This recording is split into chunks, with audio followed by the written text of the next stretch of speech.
Of course, a year and a half is too much to have this military conflict, and of course, the people are tired of war. But at the same time, there is strong understanding in the society that we need victory. If we lose this conflict, we'll be destroyed. That's the understanding, and still, the majority of the population are supportive of the Russian military operation in Ukraine. Hello, everyone. I'm Rania Khalek, and this is Dispatches. We know that the Russian leadership is supportive of the war in Ukraine, and we often hear in the English language media about how the Western-backed opposition to Putin, those who align with the US and Europe, people like Alexei Navalny, oppose Russia's war in Ukraine. But what about the Russian Communist Party, which is the second largest party in Russia and the largest opposition party in the country?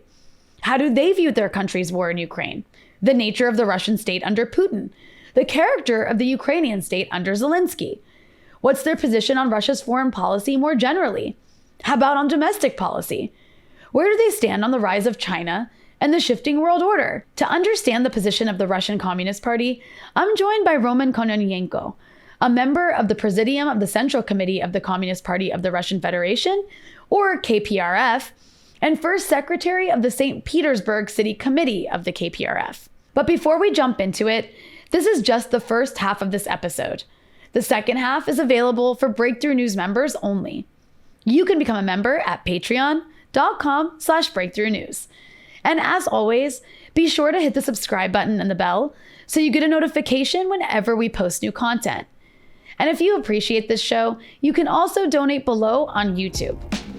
Roman, thank you so much for joining me. Welcome to the show.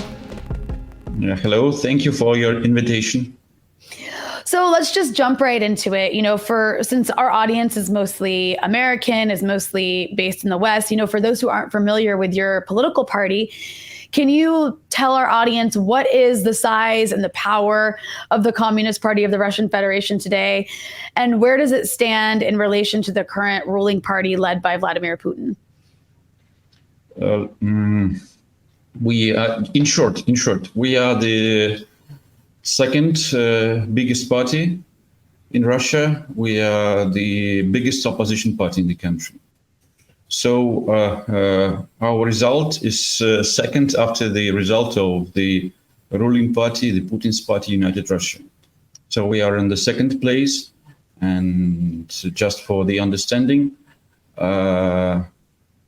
we earned about 20% of votes during the last federal elections. I mean, the elections to the Russian parliament, the State Duma.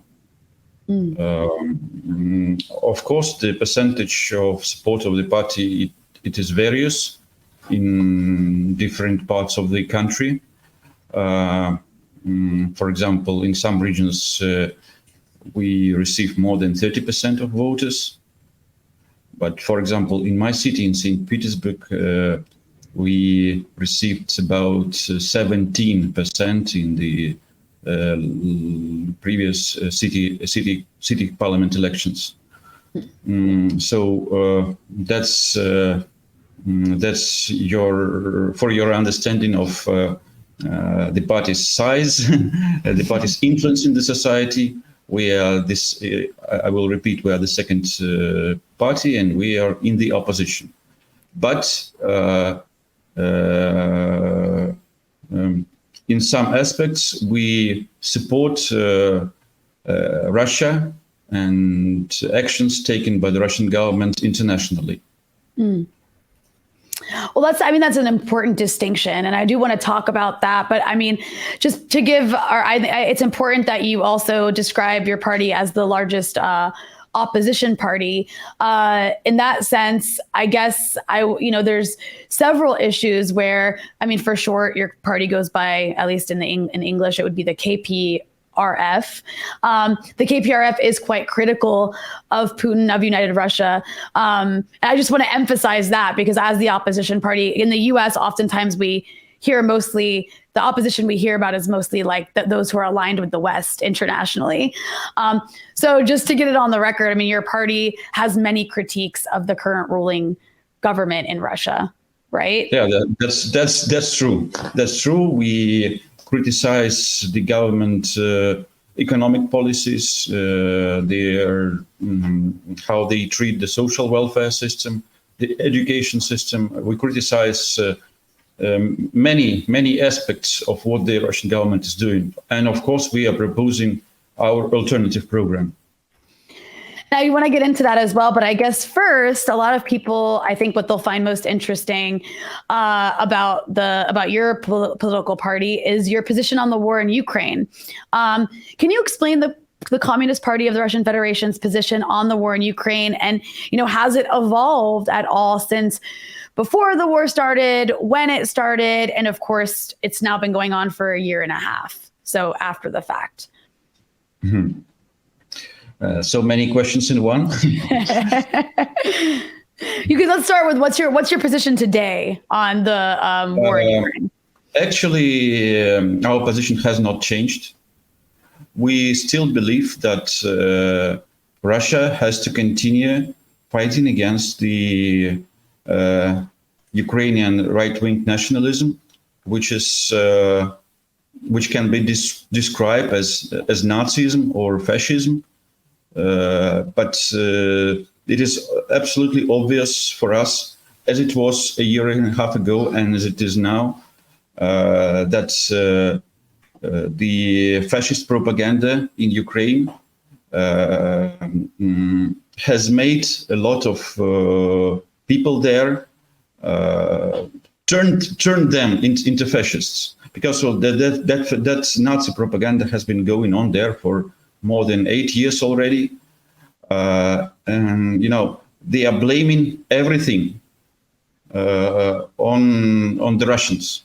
Mm. All their problems throughout their whole history are because of the Russians. This is what their propaganda is saying. Not even Russia, but they blame the Russian people, the Russian nationality. They created their own fake history of the country, and somehow Russia lost the control, and they could not see that this was going on. Okay, there was small nationalist propaganda going on in Ukraine since 1991. It was going on, it was continuous, but nobody in Russia could believe that it managed to get so deep in the society, so deep in the conscience of the people, because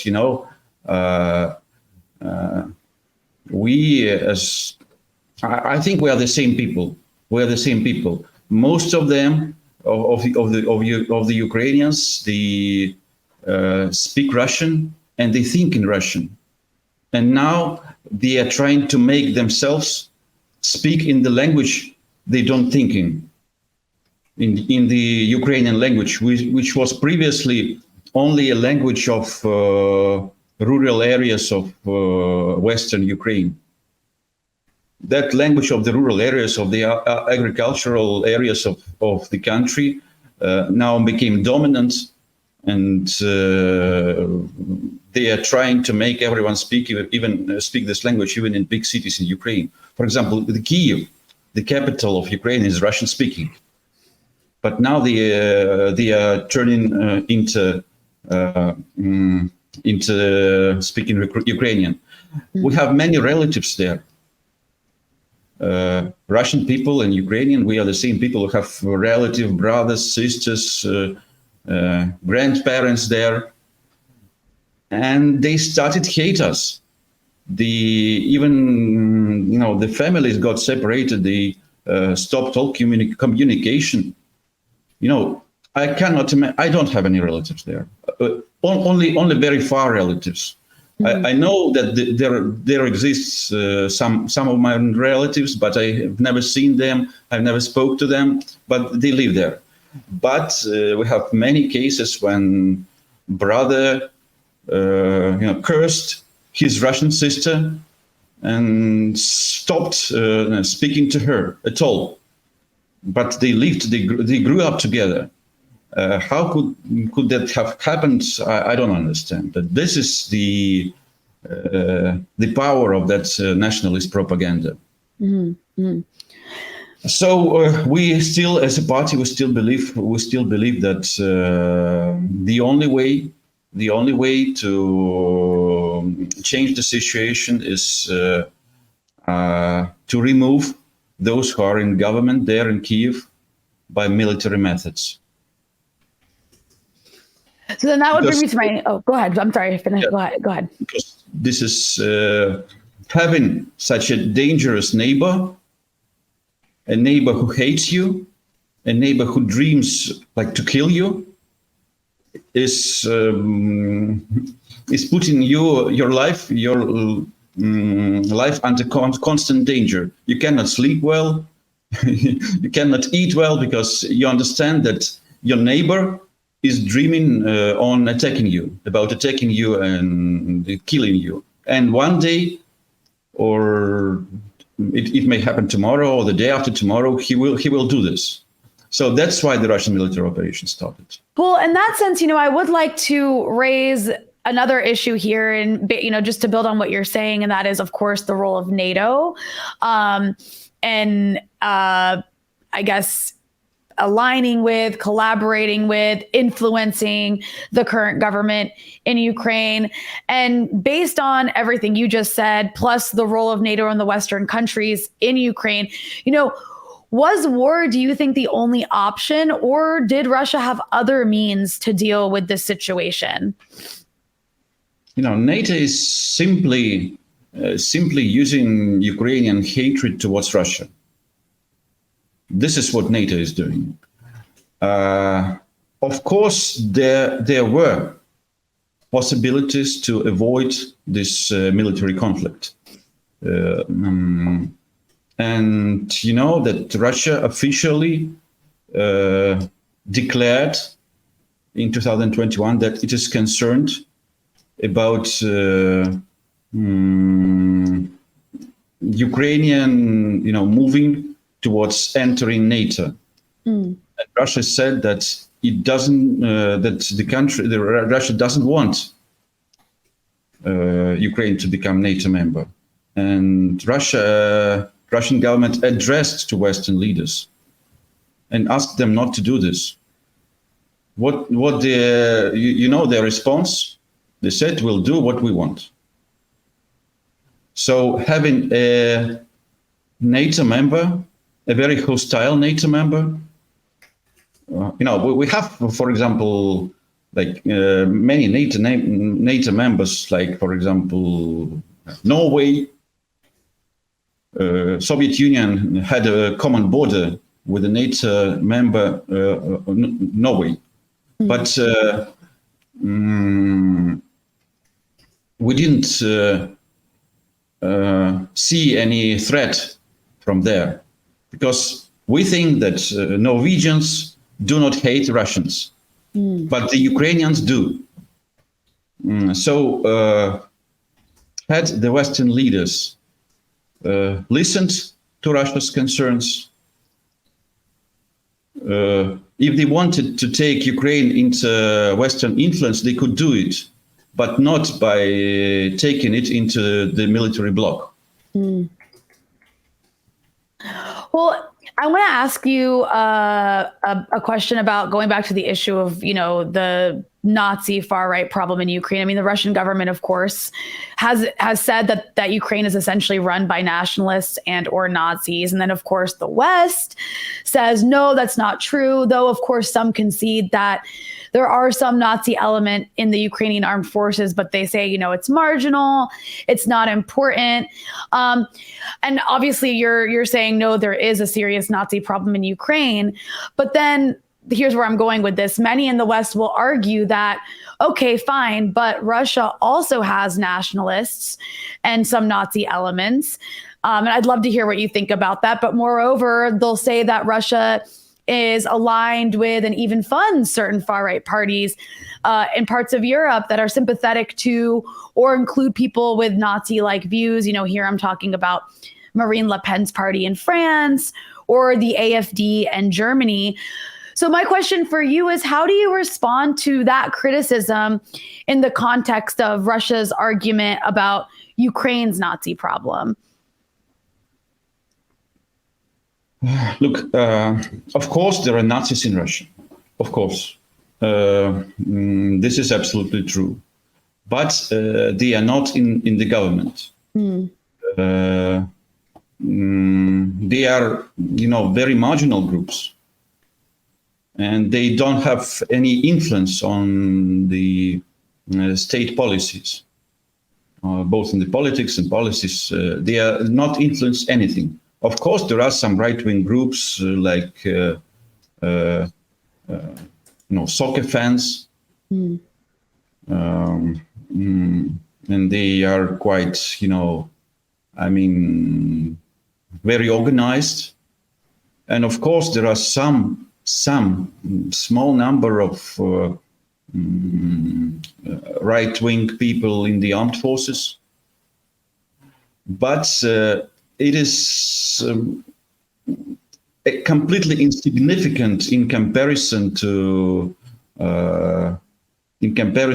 Ukraine and to the influence of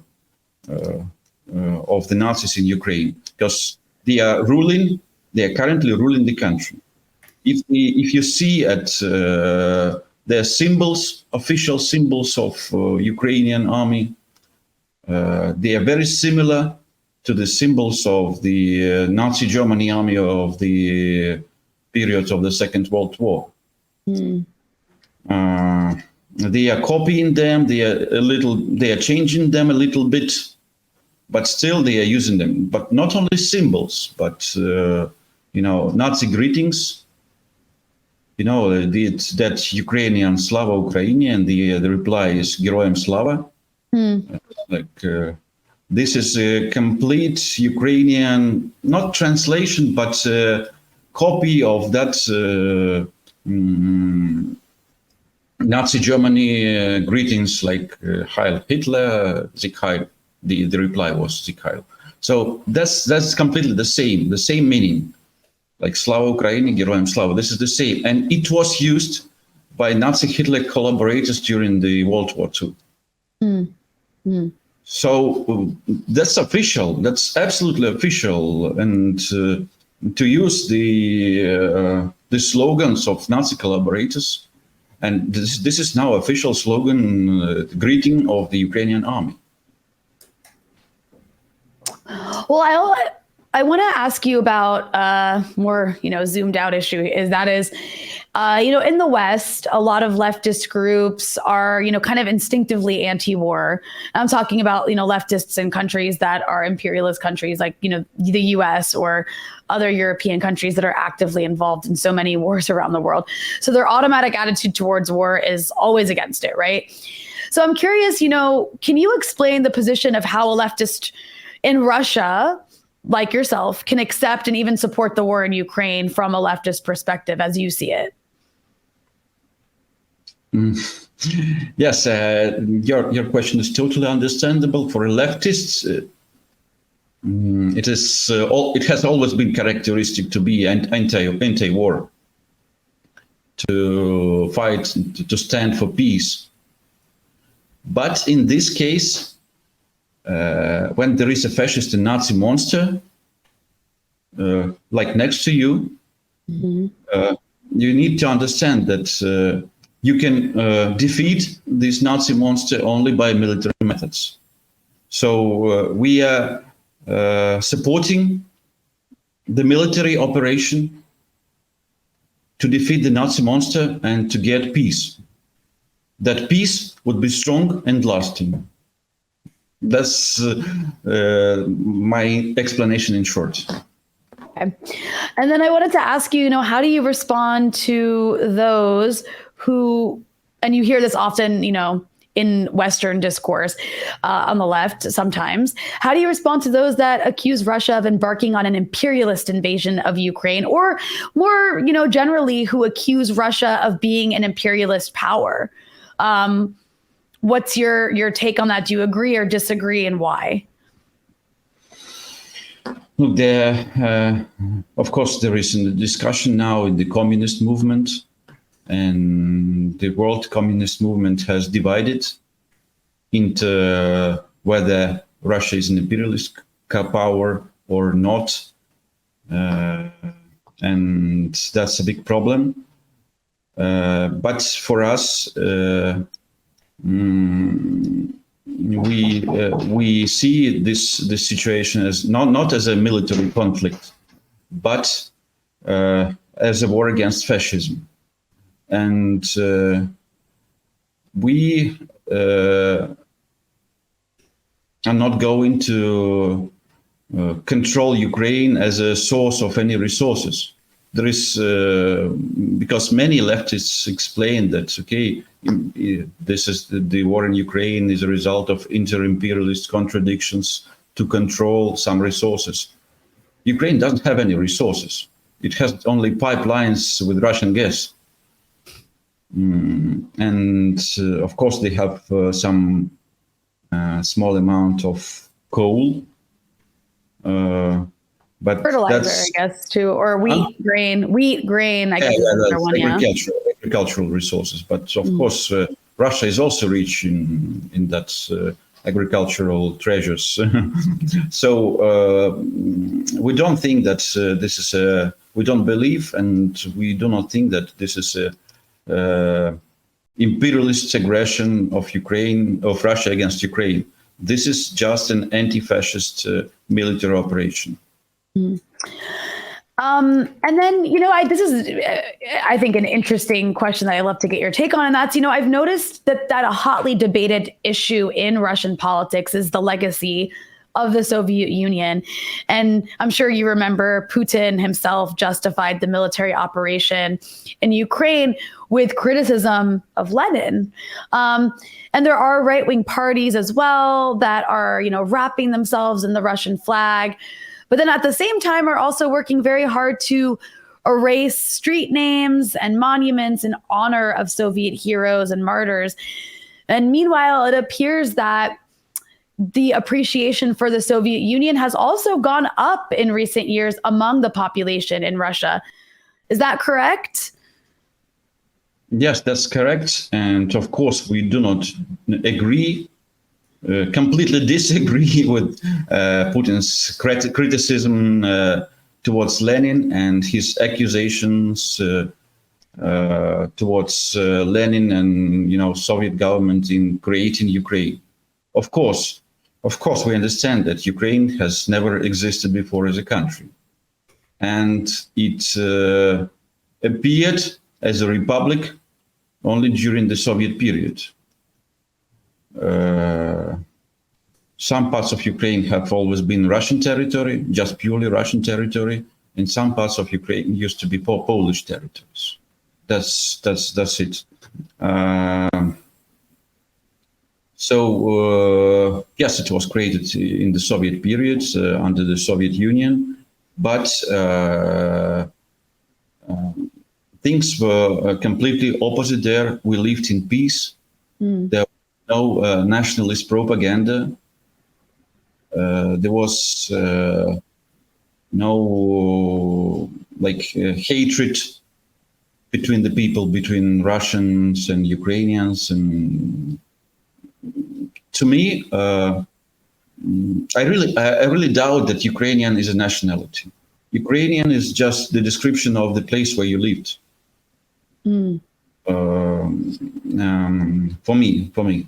So you remember the issue of Crimea, because Crimea has always been a Russian territory with only Russian population and nobody speaking Ukrainian there at all. Zero Ukrainian speaking population. But it was transferred within the same country, just administratively, from Russian Socialist Federative Republic to the Ukrainian Soviet Socialist Republic. So just for administrating purposes, to make it easier, because Crimea didn't have a common land border with the rest of the Russian territory. So just artificially, within the same country, it was transferred from one region to another. And when the Ukrainian nationalists came to power, when the coup in Kiev in 2014 succeeded, the population of Crimea immediately understood what they will have to face, what problems they will have to face, because already in the end of 2013, for the Russian population of Crimea, it was not possible to go to, for example, to the cinema and see the movie there in Russian language. You are Russian. Everybody around is Russian. But according to Ukrainian laws, you were not allowed to see, to go to the cinema and see anything in your native language. And it's understandable if you are a minority there. If you are, for example, if it was a Russian minority, of course, and the rest of the people are Ukrainians, of course, you do not have any right to demand that all cinemas must be in Russian. But everybody around is Russian. So that's an example of the problem which was created in the Soviet period, but nobody could even imagine that the Soviet Union will be dissolved, because there were no problems at all in the Soviet period. Of course, there were some, very quiet Ukrainian nationalism in the western parts of Ukraine, which is close to Poland. But since the collapse of the Union and Ukrainian independence, those nationalists from the West, they started to govern the country. And then here we are today. I'm curious, though, there has, of course, remained Ukrainian communists and socialists. Does your party have a relationship with Ukrainian communist and socialist parties? And how has that changed, or has it changed at all in the last decade, as we've seen, during or, before Maidan, during Maidan, after, and now, of course, during this war? No, we have never had any relations with the Ukrainian Socialist Party, because I don't know if it exists now or not. We always believed that this party has just a name, and it had nothing to do with socialism. On the other hand, we have very strong, and we always had very strong relations and connections with the Communist Party of Ukraine. And actually, we have kind of international organization which unites the communist parties of the former Soviet republics. It is called Union of Communist Parties and Communist Party of the Soviet Union. But we have ruling bodies of these international organizations. We gather several times a year and we discuss the levels of cooperation. We are coordinating our struggles. So both of us, in Russian Communist Party and Ukrainian, we are the member of this organization. And of course, when the Maidan happened in Ukraine, we managed to help many members of the Communist Party of Ukraine who wanted to leave the country. We helped them to settle here in Russia. Some of them needed medical assistance. I don't know if you saw the pictures of the first secretary of Lviv City Committee of the Communist Party of Ukraine, Rostislav Vasilko. He was beaten severely in Maidan, in Kiev. he was caught by the Nazis and beaten severely. He lost his eye, and they cut a red star on his back. That's Nazi fascist methods, and we managed to get him out of Ukraine, and he received best medical help, medical assistance here in Russia. And now, when the Communist Party of Ukraine is banned, is forbidden, there are very few members of the Communist Party of Ukraine who live there, but it is forbidden to openly say that you are communist. It is forbidden to say that you have any contacts with Russia. But we are finding options to help them, to help the people, sometimes with the money, because many of them don't have anything for a living. So we are doing our best to help. Some of in Belarus now, some of them live in Russia. Well, no, I mean there's been a lot of persecution of Ukrainian communists and leftists, and anybody. I mean, I believe there's even laws in place now about you're not allowed to celebrate certain victories during World War II against Nazis, and this sort of thing that's taking place that gets very little to no attention in the Western press. I wanted to ask you about the issue of Russian public opinion. In the beginning of the war, obviously the vast majority of Russians were very supportive.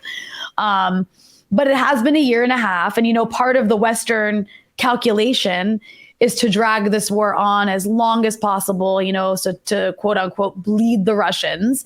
I'm sure you've heard Western politicians say that repeatedly. Do you think this is working, or is the Russian public still as supportive of this war as it was in the beginning? Look, of course, a year and a half is too much to have this military conflict. And of course, the people are tired of war. But at the same time, there is strong understanding in the society that we need victory. If we lose this conflict, we'll be destroyed. That's the understanding. And still, the majority of the population are supportive of the Russian military operation in Ukraine. And maybe some people changed their mind when the mobilization started, the so-called partial mobilization, when some people, male citizens, were mobilized into the army. Some of the people were very supportive of the military operation, but when it turned out that they have to go there, they changed their mind. But still, the level of support of what Russia is doing there is very high, and the majority of the people believe that the only thing we need is victory. Can you elaborate a bit on what you mean by if we lose this conflict, we, as in Russia, will be destroyed? Can you explain what you mean by destroyed? We think that if we lose this conflict, the result will be a Ukraine and NATO member. This is the first result. NATO member, as I said before, which hates you. NATO member with a strong army, with a strong military budget, with the army completely modernized by NATO, with the most up-to-date military equipment. That's the one thing. The other thing that we believe that the West would not stop there. They would move further. They will try to create other spots of instability within the Russian territory. And we believe that their final goal is to make Russia split into several countries and even hostile towards each other. Mm-hmm. That's their final goal, we think. If you enjoyed this episode and want to hear the rest, you can access it by becoming a Breakthrough News member at patreon.com/breakthroughnews.